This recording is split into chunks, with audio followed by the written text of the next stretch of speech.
see my screen? We can, and we can hear you. Thanks. Okay, fantastic. So I'm going to present on an interesting case that we probably had about a month ago in the wards. And it's a 37-year-old female. She's an administrative clerk at a shop outlet in Cape Town. And her background history is she's HIV positive with a low CD4 count of 64, and that was last year, July.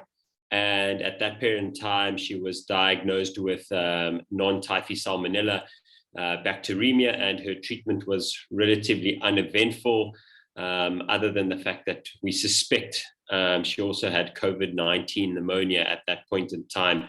However, in saying that, her PCR on a number of occasions, the SARS-CoV-2 was negative.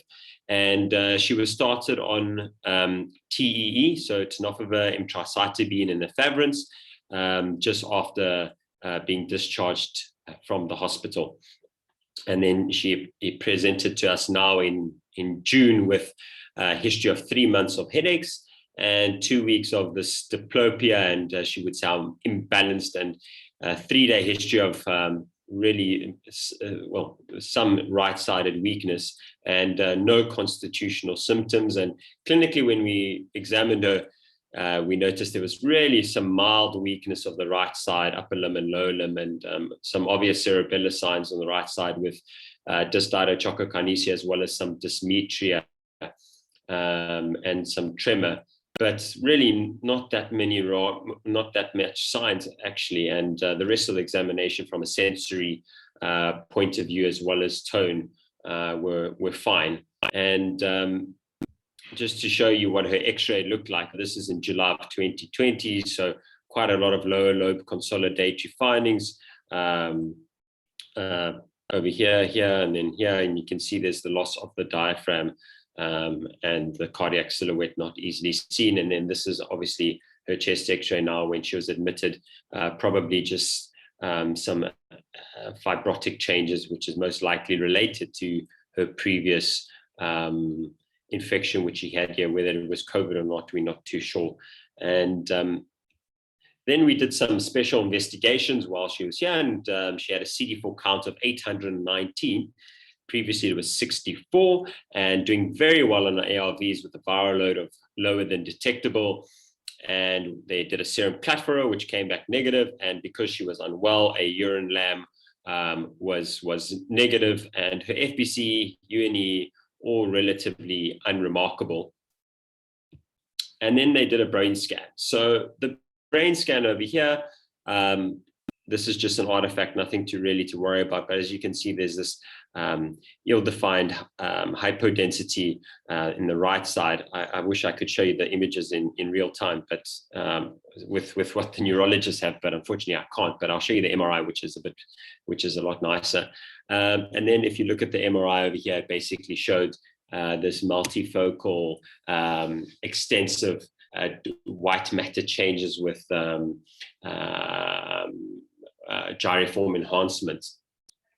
So I'll just play that one more time. So as you can see, all along over here from the cerebellum, occipital regions, and as you can see, very extensive. And as you can see on the CT brain, there's quite a lot of midline shift at the same time. Okay, so then we put our thinking caps on, because now we're like, well, we've got this young lady, HIV positive, with the space occupying lesion. And now what is our differential? And in neurology, and us were at the infectious diseases department, were called by the medical team to try and figure out what was going on with this this lady. And just to put you in perspective, she's a really well-looking lady. When I saw her, she was actually playing Sudoku and reading, and is a very high-functioning individual, and still in the ward was doing some work while she was there. So our differential at that point in time was a PML iris. She starts off with a CD4 count of 64, which then went all the way till 819 and virally suppressed. And as I'll show a little bit later on, this can happen a year later. And then obviously our other differential is going to be a CNS lymphoma.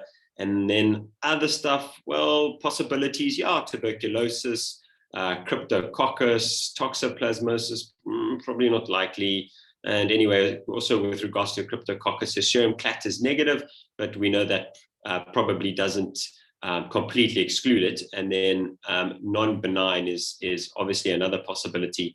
And I'm talking about primary malignancies of the brain. So then this is when we asked our neurosurgical colleagues to get involved to see if they would be willing to assist with a brain biopsy. And the neurologist also helped us with motivating for this, as well as the medical team. Sorry. So let me tell you what actually happened with her. So the outcome was she had this brain biopsy, which showed this germinal center DLBCL. And from an infectious disease point of view, this was obviously on our differential, but we were quite surprised. And I think we had recently seen another PML iris, well, we believed it was, and we were quite excited to see another one quite soon afterwards.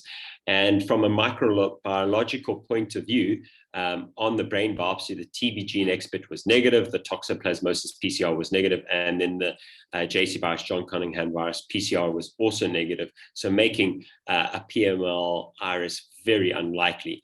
And importantly, the Epstein-Barr PCR was positive, so all in keeping with this DLBCL, diffuse large B-cell lymphoma. And then the patient was referred to our hematology colleagues, who then wanted to make sure there was no infiltration into the bone marrow. So a BMAT was done, and lucky for Our Lady, it looks like it's just a primary CNS lymphoma. And of interest, I noticed when I looked back at her MRI findings, there was some concern of also involvement of the C-spine with cervical expansion and edema. And she was subsequently treated with this protocol called a modified RD-HAM, and that is a rituximab, dexamethasone, and high-dose cytarabine, also known as Ara-C, and methotrexate. If I looked back, this RD-HAM is actually not in, well, the protocol which is usually used is called RD-HAP, so P instead of the M, and that stands for platinum. So the drug we use is cisplatinum. So I had to actually go ask the hematologist, what is DHAM, because it's not something that you can Google very easily on the internet. And she was actually discharged. She did very well and is now following up at the hematology clinic. So then I thought to myself, well, we really thought this was going to be a PML iris. But obviously that's why we also asked for a biopsy. And in a young lady with a very good baseline, you can't just assume by looking at radiology and special investigations. You actually should push for a diagnosis, and that's exactly what we did to prove that it wasn't a PML and to look for other causes. And I looked up some information in this article from Tan et al. Was looking at PML-IRS in HIV-infected patients, and it was a retrospective review of cases in their hospital, and they looked at 54, and in other areas as well, and they looked at 54 patients with PML, and 36 were given PML-S-IRS, 36 had PML-S-IRS, so S stands for simultaneous. I prefer to see it as unmasking iris, so people that are not known with iris, with PML, and then develop it on ART, and then 18 of those patients had PML-D iris, so that's known as this delayed, which I prefer to call paradoxical iris, and 12 of these 54 patients were given steroids. And the delayed group was associated with a higher lesion load and earlier onset of this iris immune reconstitution inflammatory symptom, and were also associated with decreased survival. So just to show you, when does iris take place? As I said, it can happen in a long period of time afterwards.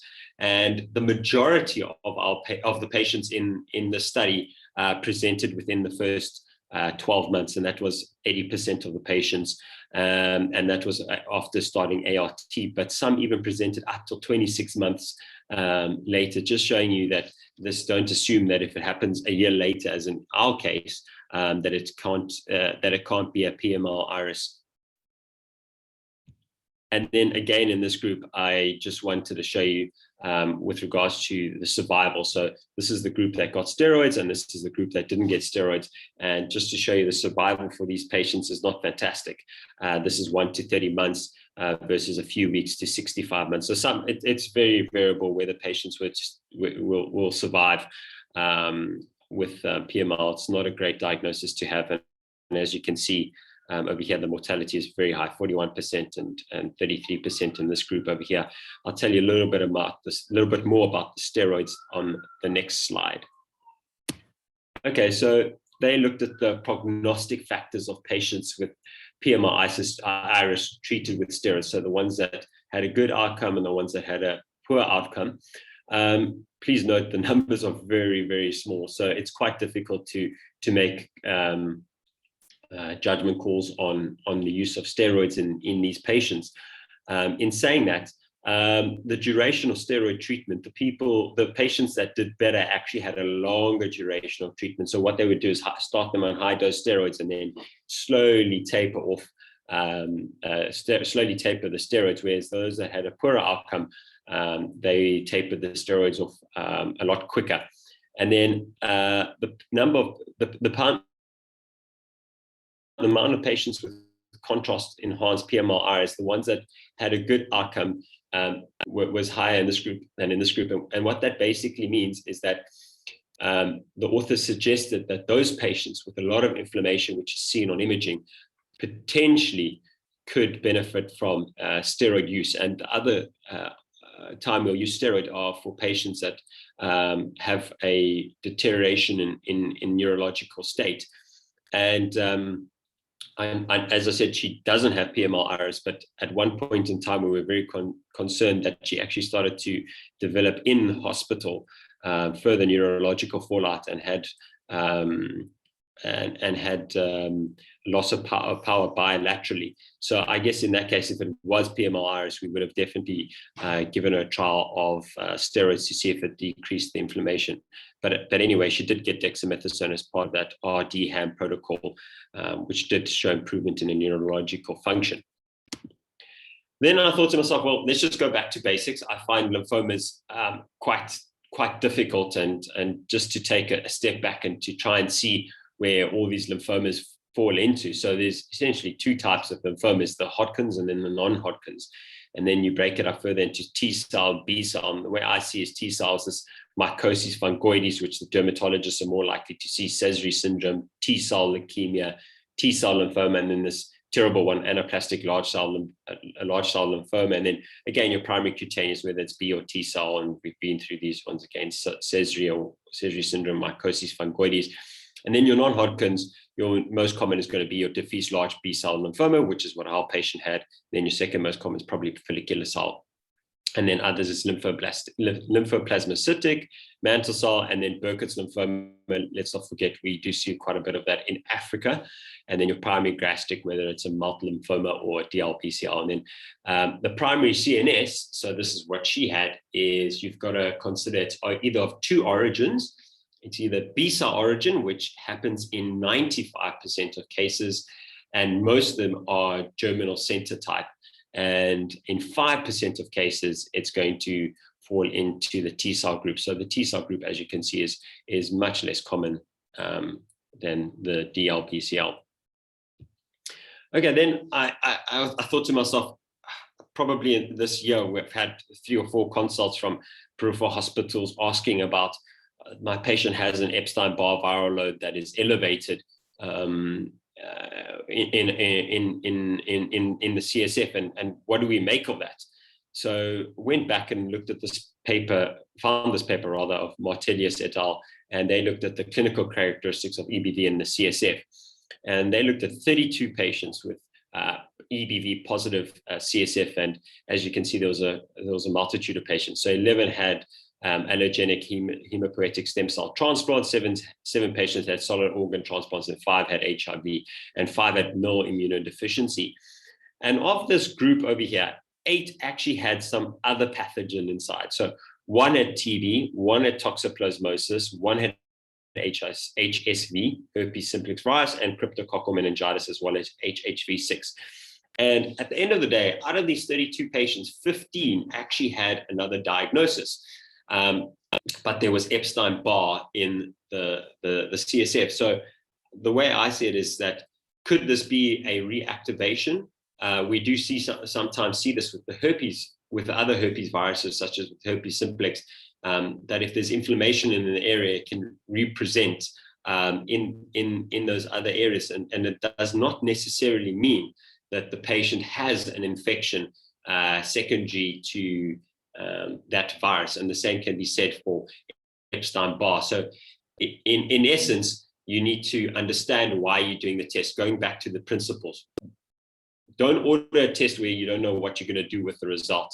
And I think that's important thing to remember when people contact you about the Epstein-Barr virus, the PCR being positive on a CSF. And I usually say, well, what's the clinical circumstance?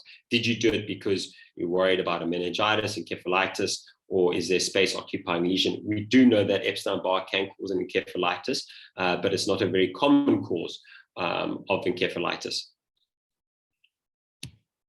And then I found this paper looking at sensitivity and specificity of various tests, and this was by Scott et al. In the JAMA Neurology. And they looked at seeing what tests would be great, would be a good idea, rather, to do for patients where you're concerned about Epstein-Barr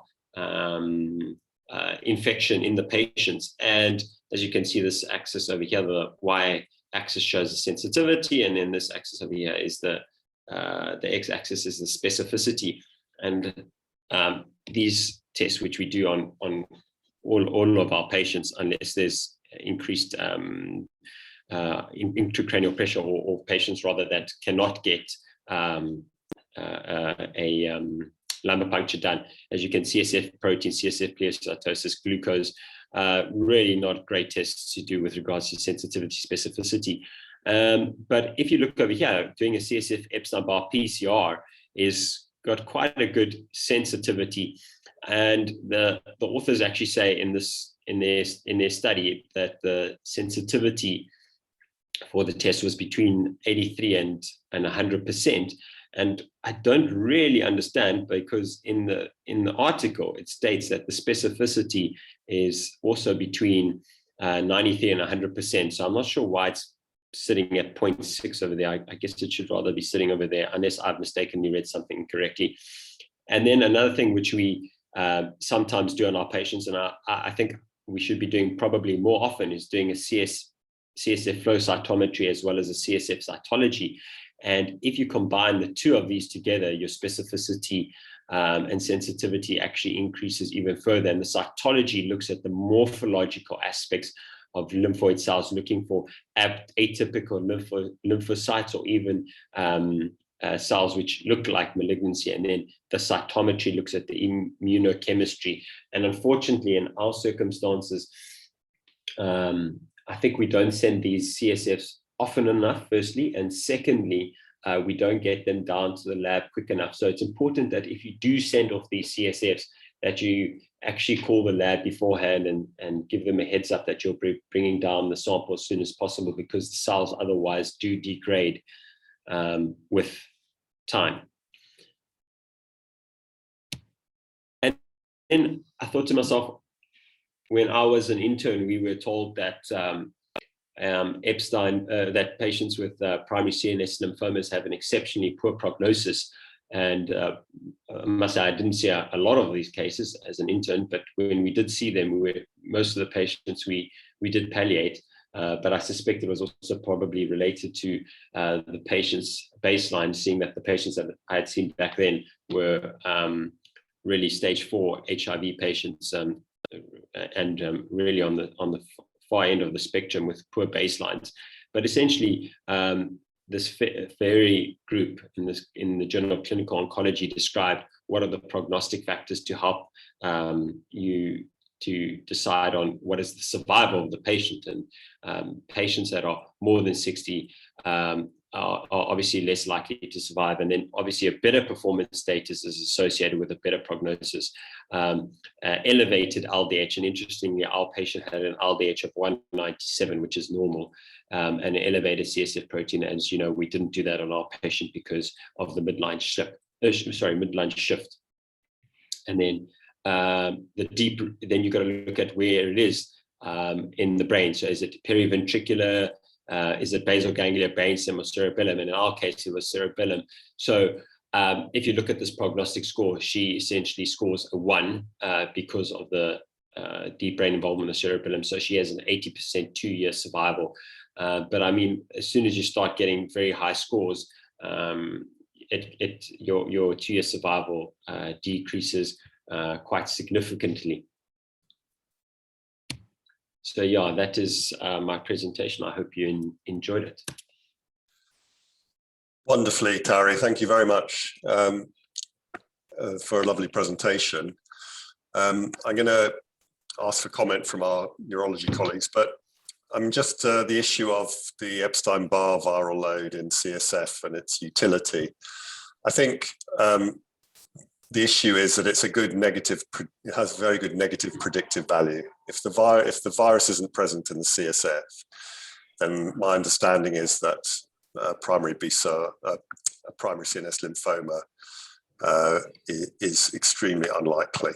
The problem is that its positive predictive value also does depend on how much is there. And when I last looked at it, I think log 5 was the sort of cutoff that had been used in some of the studies to give it a higher predictive value.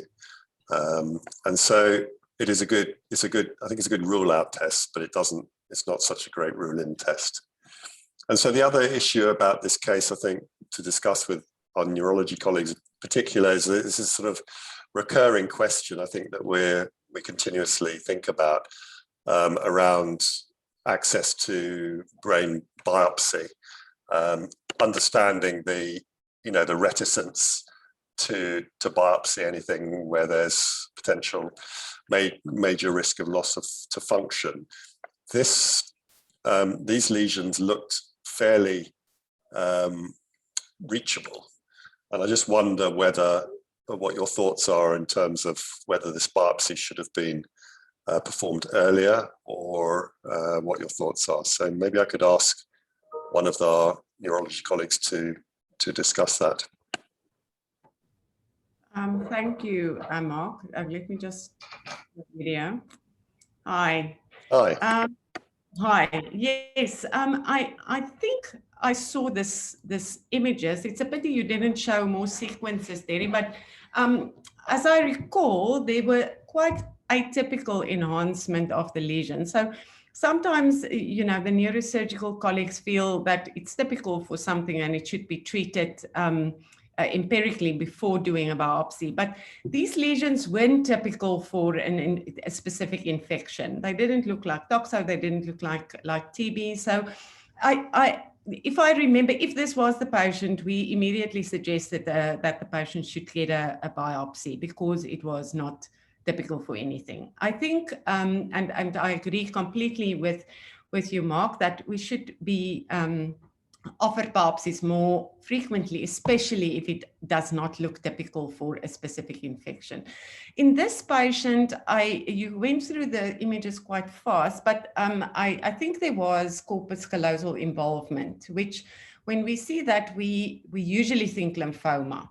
Obviously, PML can occasionally also have corpus callosum involvement, but that's the first thing we think when we see corpus callosal involvement, and that's lymphoma. So I think that in retrospect might have suggested lymphoma rather than PML iris.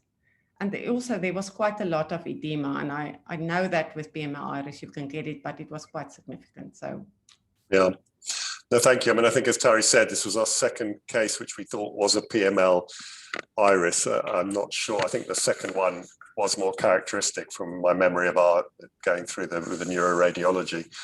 And maybe we got slightly carried away with that. But to be fair, CNS lymphoma was always on the differential, both from you guys and I think from us as well, and that's why brain biopsy was needed and important. Any other comments in general, Suzanne, about this case? I mean, what are your learning points coming out of it? Yeah, no, I mean, the patient could have presented with either, if that was the main differential. So lymphoma does not always present with very low CD4 count. I think that's important to realize. I mean, I know that obviously PMIRS can present with very high CD4 counts, but also lymphoma. And just with regards to the EBV, I think Dai did a very nice study on the EBV and the predictive values for, when you should say it's lymphoma and when not. Maybe she can comment on that. Great. So Dai, and then Graham has his hand up. Yeah, so we did a study in 2008 to look at that very question of the value of EBV viral load in CSF, because we were aware of the fact that it is very non-specific. And in that study, we found of the patients who had primary CNS lymphoma, we had one patient with log 4, but otherwise they were log 4 or greater. So certainly a viral load of less than log 4 is not in keeping with the primary CNS lymphoma. So yeah, so basically agree with what Mark said earlier. Well, thanks, Dai. Graham. I just wanted to pick up on the issue of the CSF cytology and flow cytometry that Terry mentioned. And my understanding, and it's from a long time ago, and I just wanted to hear the thoughts of other people, is that for primary CNS lymphoma, which is a mass lesion in the brain, that it doesn't actually yield much to look for cells in the CSF, but it is better for a systemic lymphoma that's infiltrated the meninges. And that it's so the primary CNS lymphoma is better picked up either with the EBV, PCR, or brain biopsy, and the systemic lymphoma infiltrating meninges with cytology and flow cytometry. That's my understanding. I just wondered whether anything had changed. Suzanne? Yeah, that's how I understood it as well. But Terry, you find it different in the recent literature?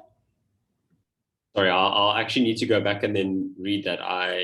Maybe I misread it. I thought it was for mass as well, but I'll have to go and check again. I mean, I agree, Graham. That's what we've discussed before.